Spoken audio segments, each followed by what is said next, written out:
So for someone learning cloud computing, you get the certifications, you've done the labs, you've even built a few projects, but every time you hit that apply for the cloud engineer or the DevOps role, you get the email where they're saying they've decided to move forward with other candidates. So you get no feedback, no interviews, nothing, and this feels like you're throwing your resume in the wind. In 2026, the problem isn't that there are no jobs, but the way we hire has changed. Today, recruiters spend an average of 6 seconds on your resume before they decide your fate. So if you're not hitting that cloud signals they are looking for, you're basically invisible. In this video, I'm going to show you exactly why recruiters are ignoring you, and we're going to fix your resume so that you get the call. Now, most people think that the ATS or the applicant tracking system is a bot that hates them, but ATS is simply a search engine. If a recruiter searches for AWS plus Jenkins plus Terraform and those words don't come up in your resume in a context that makes sense, you simply don't exist. Now, I deliberately said context because here's the twist in 2026: semantic search. ATS don't just look up for the word, but they look for the context around it. Let's say, for instance, the recruiter is looking for the word Docker in your resume. So listing Docker in a skills corner at the bottom of your resume is simply wrong. The right way to do this is by typing containerized 15 plus microservices using Docker to reduce deployment time by 40%. And of course, this is just an example. So stop using functional resumes.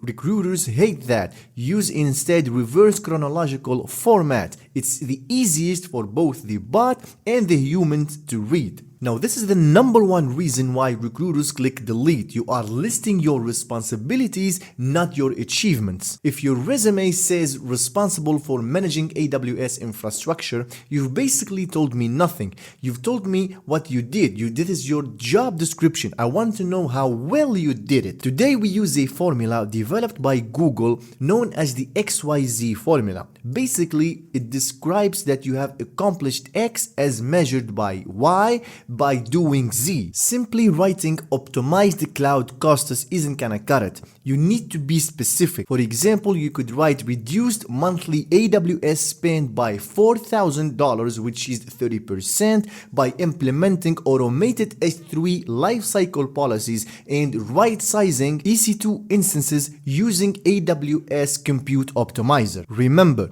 numbers are the international language of recruiters. If your resume doesn't have a percentage, a dollar sign, or a time unit in every bullet point, your resume is gonna be very weak. Recruiters are tired of seeing Cloud Resume Challenge and static S3 website on your resume. These are ghost skills. Anyone who has been learning the cloud for 1 or 2 hours has them. To get hired for an intermediate or senior role, your projects must demonstrate architectural decision making. Do not just list the tools, but tell me the why. For example, why did you choose DynamoDB over RDS for this particular project, and how did you manage security? Did you use IAM roles or hard-coded keys? Of course, hopefully IAM. In essence, you need to add a technical implementation sentence to your project description, so you need to explain the logic, not just the output. One more thing, if you're applying for a cloud role in 2026 and you don't mention Terraform, Pulumi, or AWS CDK, you're basically still behind. Recruiters are looking for automation first mindset. Even if your past job was 100% manual clicking in the console, you need to show that you are transitioning. So add a section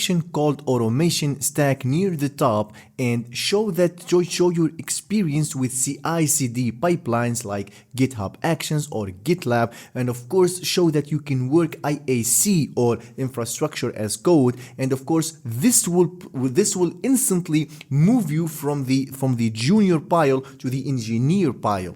Now let's do a 6-second summary of your layout. We've got the top third, which contains your name, your title, like Cloud DevOps Engineer, and a 2-sentence summary of your value proposition. Do not add an objective. Nobody gives a about what you want, they care about what they need. Next, we've got the skill grid, so you need to group them. We've got the cloud providers, we've got languages, we've got automation and tools, so don't just give me a word soup. Now, as for the formatting, no multi-column layout. These break ATS systems. Also no photos, especially in the US, the UK, and most of Europe. So essentially just a clean professional white space. Remember, a resume is not a biography, it's a marketing document. Its only job is to get you a 30-minute call. If you apply the XYZ formula, you focus on achievements over responsibilities and you prove that you know automation, you will stop being ignored. And if you want to build the actual projects to make your resume look amazing, head over to Maqtba.com